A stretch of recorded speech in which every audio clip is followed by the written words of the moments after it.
Dear students, welcome to EPG Pathshala.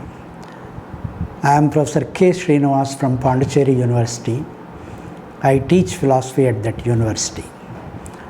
I am also course coordinator for Indian religion and philosophy in the subject Indian culture. In this module, we are going to learn about the Vedangas. And our objectives in this module are: what are Vedangas? What is their significance? What does each Vedanga deal with?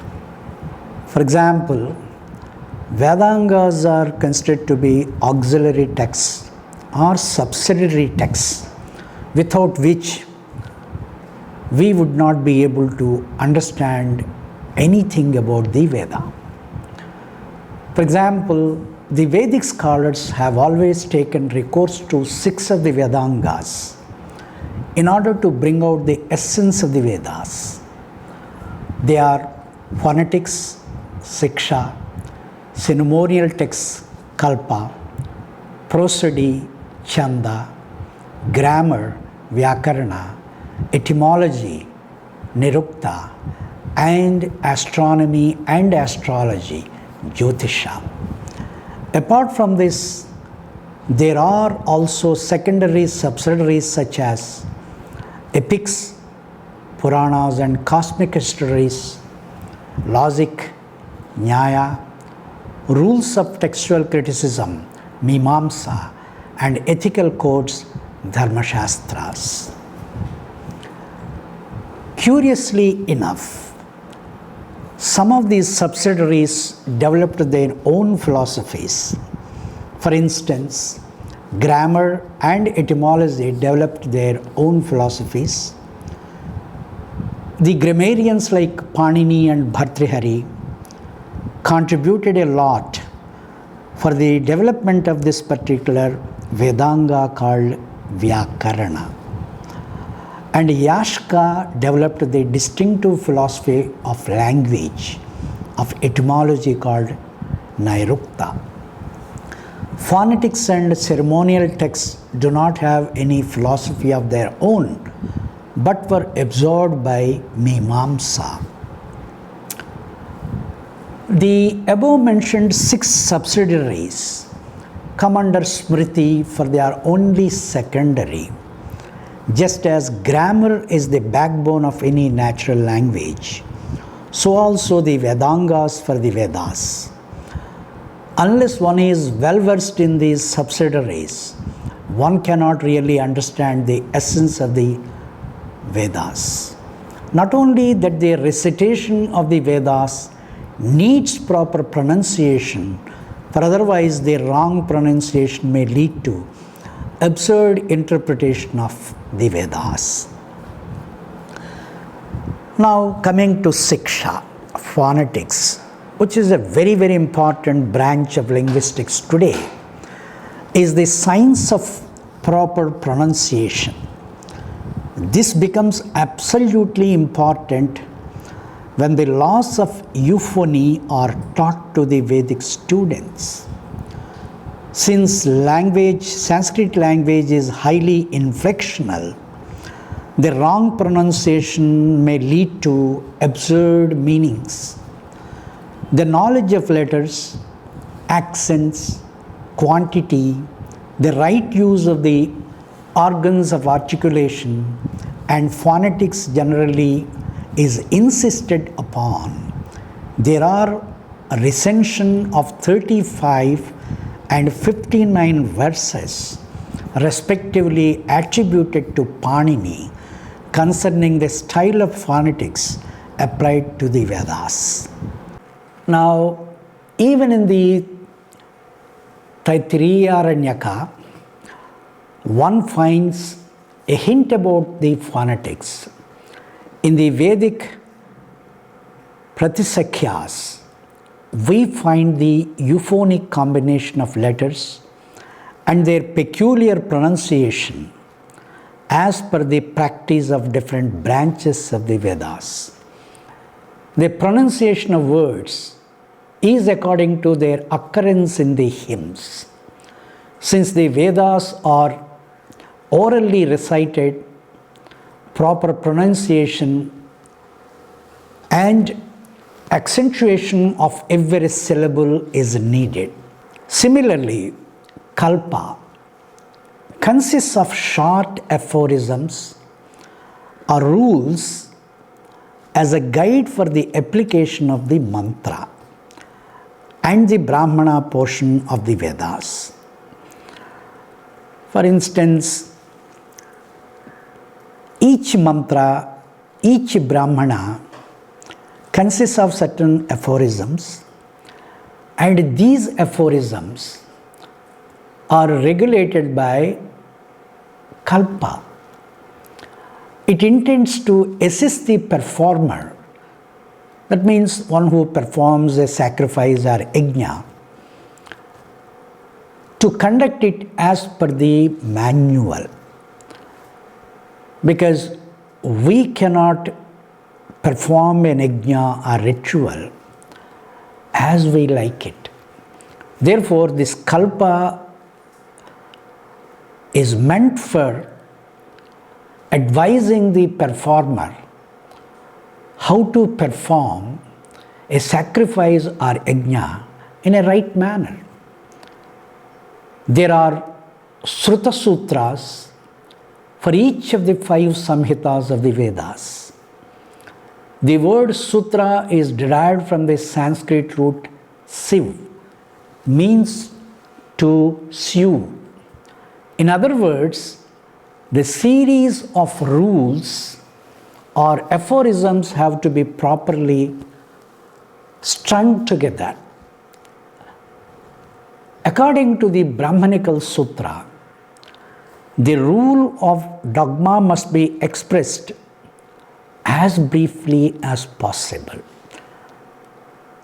In these sutras, letters and syllables are used symbolically like algebraic signs. They need to be expanded, and at times there is a need to brief them so that the essence of their meaning is revealed in a proper manner. In these sutras, letters and syllables are used symbolically like algebraic signs. This is for the sake of brevity and convenience. It always advised to use shortest memorial sentences as an aid to both teacher and pupils.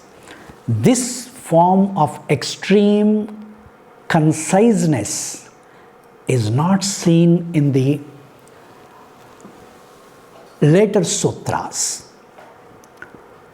So the older sutras have greater curtness, therefore they are in need of commentaries for making their content intelligible.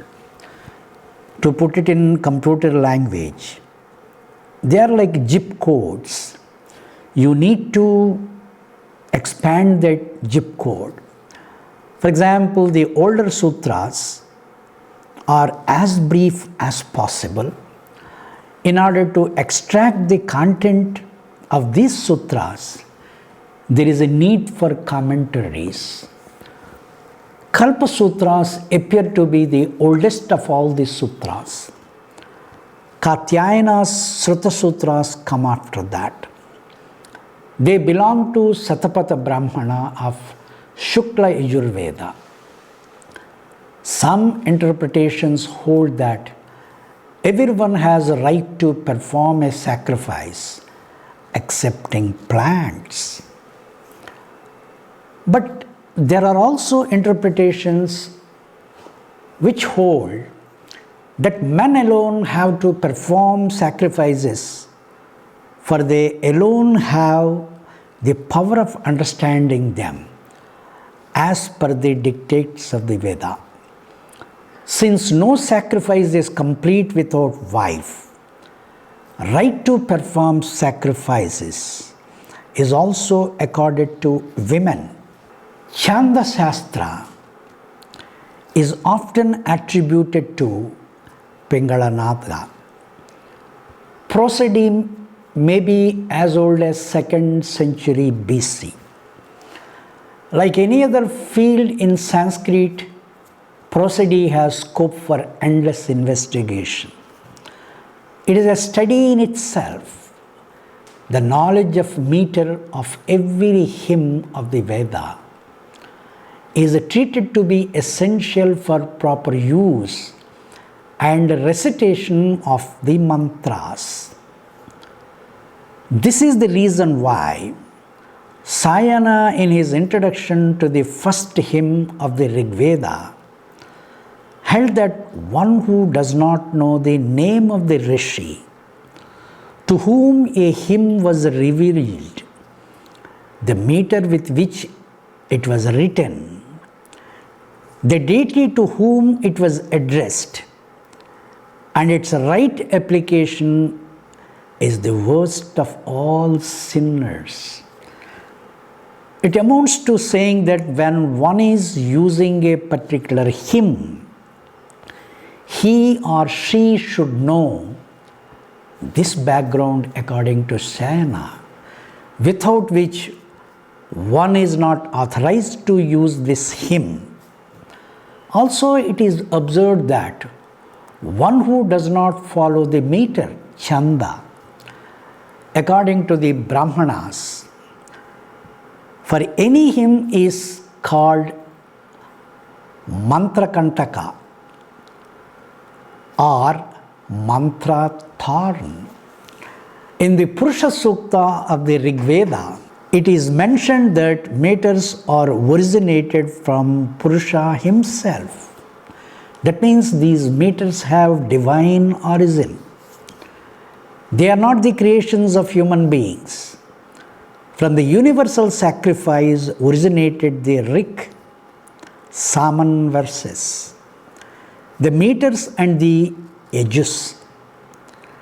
The Taittiriya Samhita described the creation of the various meters by Prajapati. Even Manu insisted that the recitation of any hymn in the Veda must be in accordance with the prescribed meter. Panini in his grammar addressed the Veda as Chandas. The reason is very simple, because when the Vedic recital goes, the recital is done in a particular metrical structure. You have no right to disobey the meter which is assigned to a particular Vedic verse.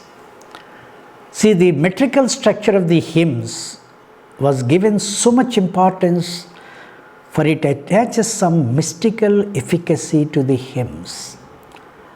If they are not properly pronounced with proper meters, they lose their mystical powers. For instance, you take the Gayatri mantra. It is held with utmost veneration as a sacred text of the Rig Veda. It has a special meter. In the Satapatha Brahmana, it is stated that the gods placed Vishnu to the east, surrounded him with meters. In the south is surrounded with the Gayatri meter, the west with Tristub meter, north with the Jagati. Such is the importance given to the meter or the Chandas. That's why the Chandas is regarded as one of the most important Vedangas. Now coming to Vyakarana. The word Vyakarana literally means undoing. This is the first applied system to linguistic analysis and then to grammar. especially to Panini's grammar. Its opposite word is samskarana, means putting together. The Vyakarana sutras that preceded Panini's lost in the antiquity, and those sutras served as the grammatical principles for studying the Vedas. However, it is Panini's grammar that is treated as a standard of accurate Sanskrit, is usually treated as one of the Vedangas. The originality, subtlety, and plan of Panini's grammar found no comparison in the later works on grammar. Panini's Astadhyayi consists of 8 lectures, adhyayas, and each one of them is subdivided into 4 chapters, padas. We find as many as 3,996 sutras or aphorisms in these chapters. The Adhyaya explains the technical terms used in the grammar for the interpretation and application. Dhatu or root is an important crude base, pratipadika, but it always appears along with some appendage, anubandha. Similarly, there are discussions about active voice, parasmaipada, and middle or reflexive voice, atmanepada. The sutras of Panini are perfect examples for memory for the teachers. Abridgment of these sutras appear to be of paramount importance to grammatical algebra of Panini. Grammar being the backbone of any natural language, it has to be pursued for its own sake. For instance, Panini held that the practice of grammar is as good as the practice of any mathematical solution. So therefore, in order to practice grammar, the rules of the grammar have to be not very elaborative, rather they have to be very crisp, so that the teachers and students can remember them well. Now coming to Nirukta or etymology, it is another important Vedanga. It's a kind of compilation of words with an exposition. It was attempted first by Yashka, who appeared to have lived prior to Panini. His work barely consists of certain lists and catalogues of words in 5 chapters. Nighantuka consists of words which are treated as synonyms or having similar meanings. The synonyms in each collection vary from 2 to 122.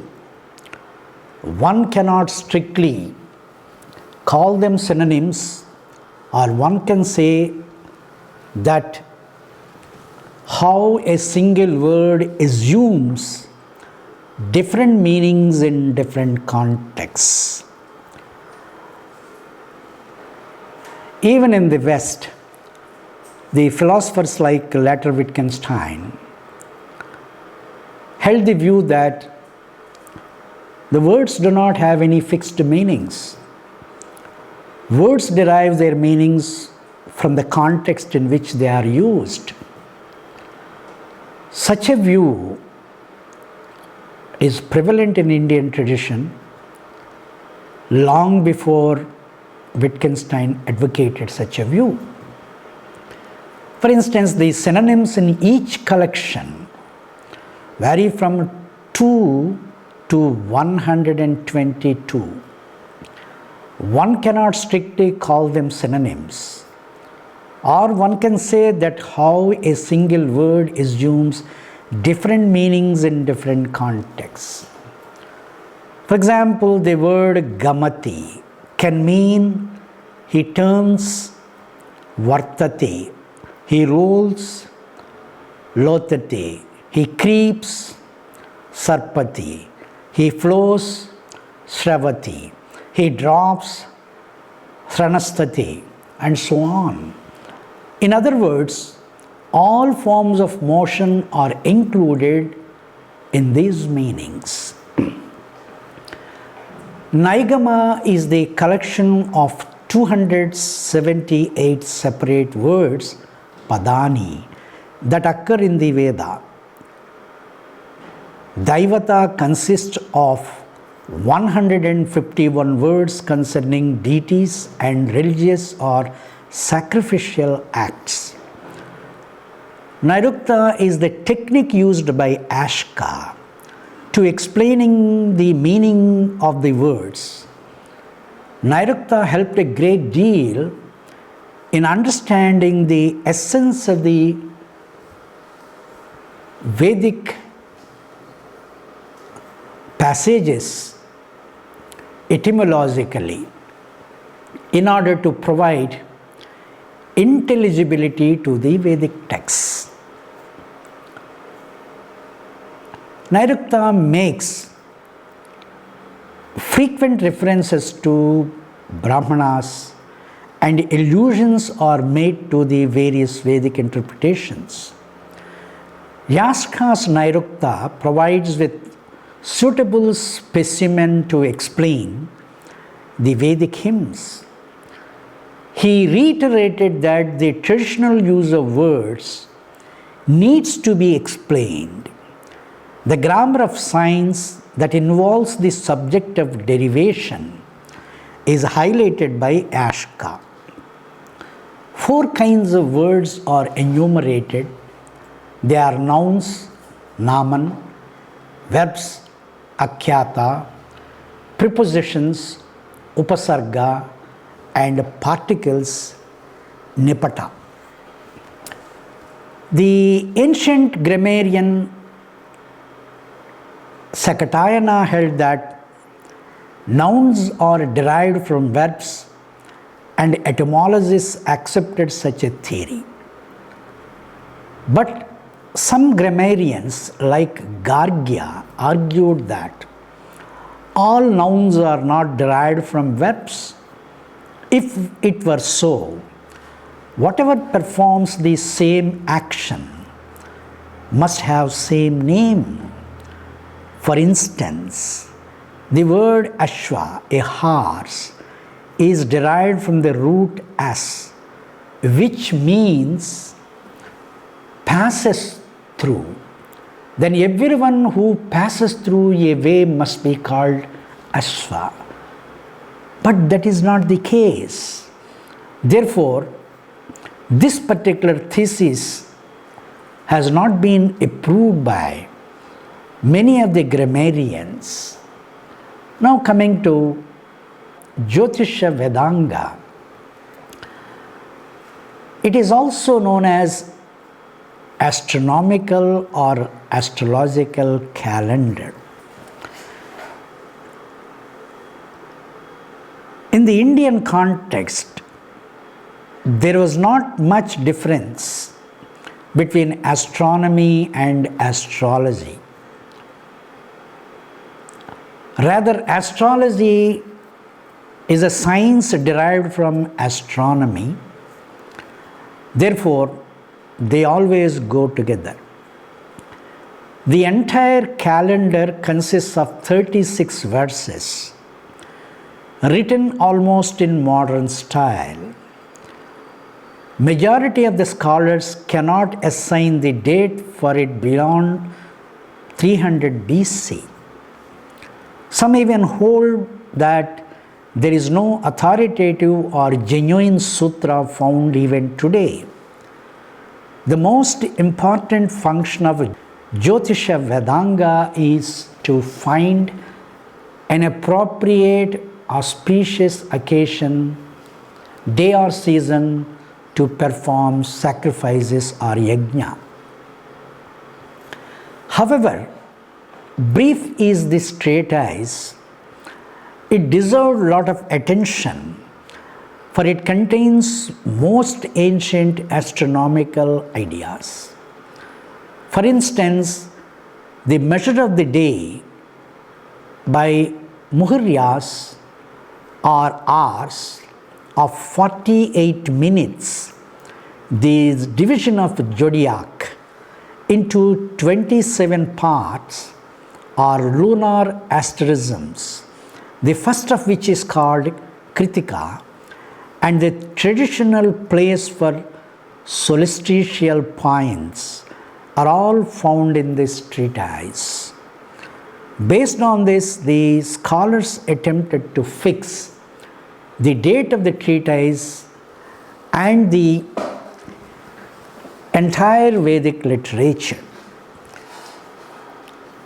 The influence of sun on atmosphere and soil is so conspicuous that it made natural to believe in similar influences of other planets such as moon and stars.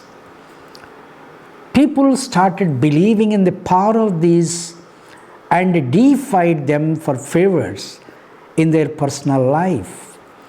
Similarly, the Hindu mind did not leave them merely at the level of superstition, but started investigating into the movement of heavenly bodies through arithmetical and mathematical calculations.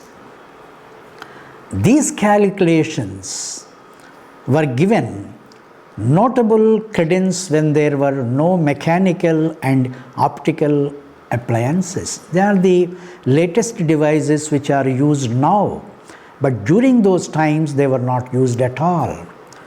There were references to some sort of scientific evidence in Aitareya Brahmana.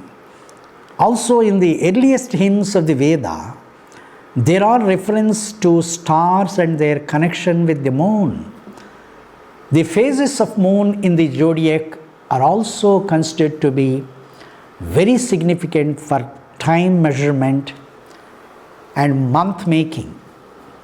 Perhaps this was done as early as in 1400 BC.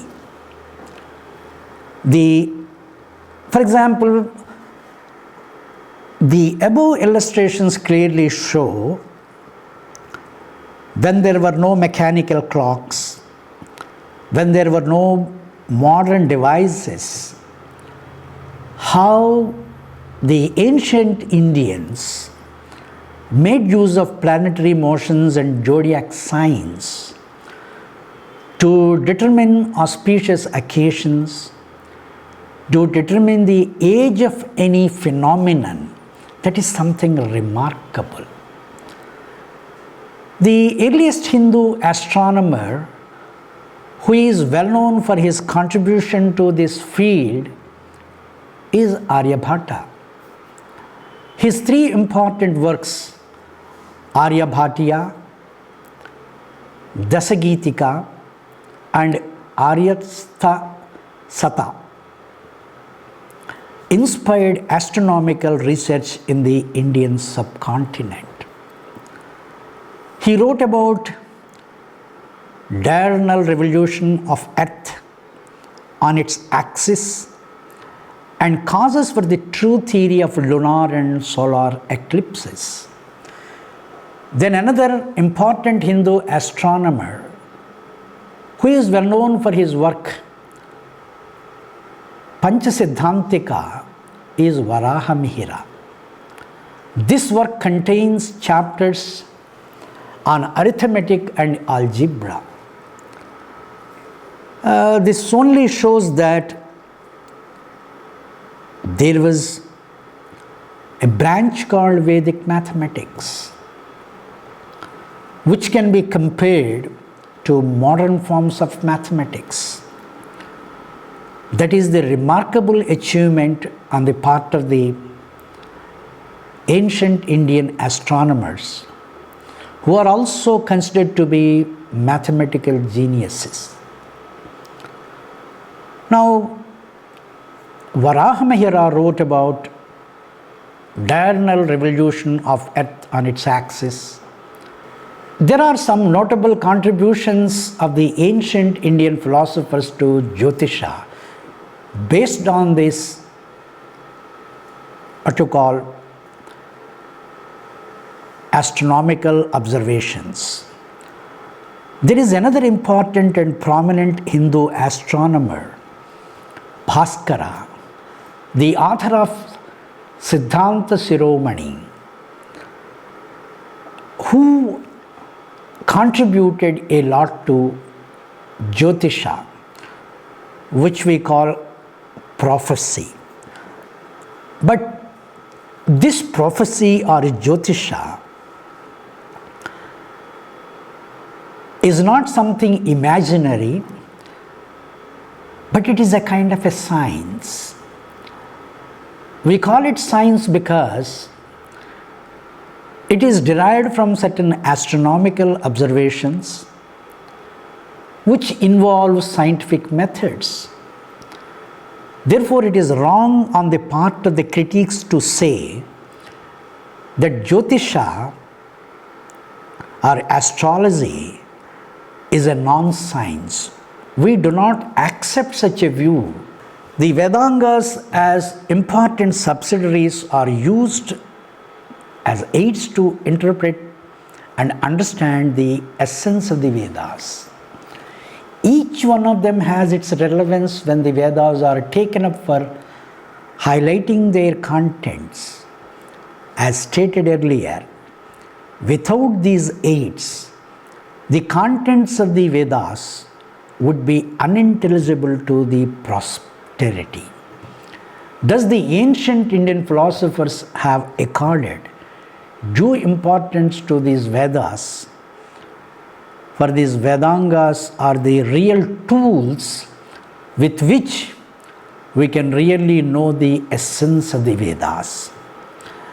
In this particular module, we have almost cleared our objectives, such as what are Vedangas, what is their significance, what does each Vedanga deal with. I hope you could get the answers from the illustrations given. Now, for further reading, for further understanding, go to the suggested readings and learning materials so that you will get more information about the Vedangas. Thank you.